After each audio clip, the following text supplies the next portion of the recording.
కాలిన పాదాలు, కరక్కాయ లేపనం. పరమాచార్య స్వామి వద్దకు మౌళి మామ పరిగెత్తుకుంటూ వచ్చారు. మామ కళ్ళల్లో నీళ్లు తిరుగుతున్నాయి. ఎలా భరించడం? అసలు ఎలా భరించడం?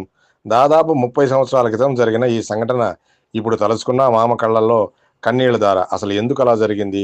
అలా జరుగుతుందని ఎలా అనుకోగలం? అందుకోసం 1900 దశాబ్దంలో మొదట్లో తిండివనంలో జరిగిన సంఘటనను ఒక్కసారి గుర్తు తెచ్చుకోవాలి. శ్రీ కృష్ణమూర్తి అయ్యర్ స్వామినాథన్ అనే చిన్న పిల్లవాని జాతకం పరిశీలించి ప్రపంచాన్ని సక్రమమైన మార్గంలో నడిపించేందుకు వచ్చిన అవతారం అని అర్థం చేసుకున్నారు. ఆ పిల్లవాని పాదములను తాకి నీళ్లతో కడిగి శుభ్రంగా తుడిచి బాగా పరిశీలించి అతి త్వరలోనే ఆ రాజులు రారాజులు కూడా ఈ పాదాలను తాకలేరు అని చెప్పారు. ఆ పిల్లవాని పాదాలలో ఎన్నో చక్రాలు గుర్తులను చూశారు. ఈ బాలుడు జగద్గురు అవుతాడు అని చెప్పారు. పరమాచార్య స్వామివారు ఉదయార్పాళ్యంలో మకాం చేస్తున్న సమయం. మహాస్వామి అప్పుడు వారు బాల సన్యాసి.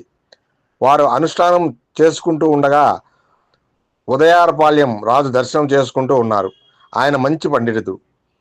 స్వామివారు చేస్తున్నది నిశితంగా పరిశీలిస్తున్నారు. ఆశ్చర్యంతో, మీరు సాక్షాత్ దైవ స్వరూపులు, మీ పాదాలలో చక్రాలు ఉన్నాయి అని అన్నారు. అప్పటి నుండి పరమాచార్య స్వామి వారి పల్లకిని మోసే బోయిలు ఉదయార్పాళ్యం జమీందారు వాళ్లే. వారిని పోషిస్తున్నది ఆ జమీందారులే. శ్రీ కృష్ణమూర్తి అయ్యర్ గారు చెప్పినట్లు ఆ రాజుగారు కూడా పాదాలలోని చక్రాలను దర్శించుకున్నారు, కానీ తాకలేకపోయారు. అది 1878 ఏప్రిల్ 14వ తేదీ 15 దగ్గర పరమాచార్య స్వామిల వారు తేనంబాకం నుండి యాత్ర మొదలుపెట్టారు. కానీ ఆ యాత్ర ఎక్కడ, ఎప్పుడు, ఎలా ముగుస్తుందో ఎవరికీ తెలియదు. అది యాత్ర అని కూడా ఎవరికీ తెలియదు.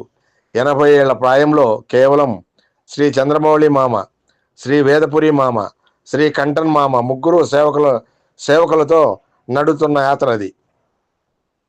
తెల్లవారుజామున 3:45 అప్పుడు చిత్తూరు శివాలలో గల థియోసాఫికల్ సొసైటీ ప్రాంగణంలోకి వచ్చారు.